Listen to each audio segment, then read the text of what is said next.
Examination of the scepter and the lamb in our spiritual dialogue requires exploring the connections between divine authority and sacrifice, judgment and redemption, and sovereignty and victory. These elements, when woven together, offer a rich tapestry of theological insight that can deepen our understanding of the divine narrative and its implications for our lives. The scepter represents God's ultimate authority and sovereign will, while the lamb embodies the ultimate sacrifice for sin. The connection here is profound. Divine authority necessitates sacrifice. The wielding of the scepter, divine authority, is validated and made manifest in the sacrificial act of the lamb. This teaches us that true authority in the divine realm is not about dominion and power alone, but about self-giving love and sacrifice.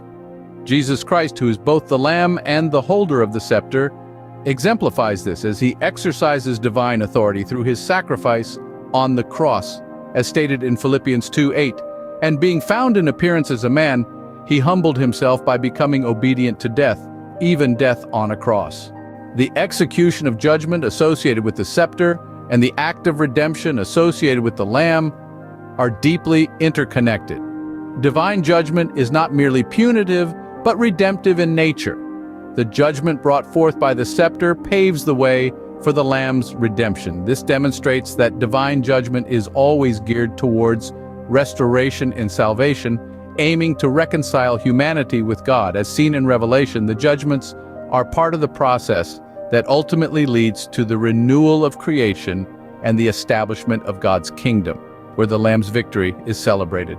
The sovereignty symbolized by the scepter and the victory achieved by the Lamb are climax points in the divine narrative. The sovereignty of God encompasses all things, including the victory over sin and death achieved through the Lamb. This victory is not just a future hope, but a present reality that stems from God's sovereign will. The victory of the Lamb confirms and manifests God's sovereignty, showing that divine rule is characterized by justice, mercy, and grace. Revelation 17:14 says, "They will wage war against the Lamb, but the Lamb will triumph over them because he is Lord of lords and King of kings, and with him will be his called, chosen, and faithful followers."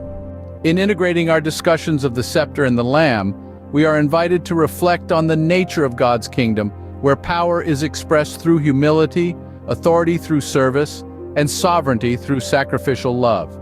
This integration challenges our worldly notions of power and victory, calling us to embody the values of the kingdom in our lives. By holding the scepter and the Lamb together, we embrace a holistic understanding of God's plan.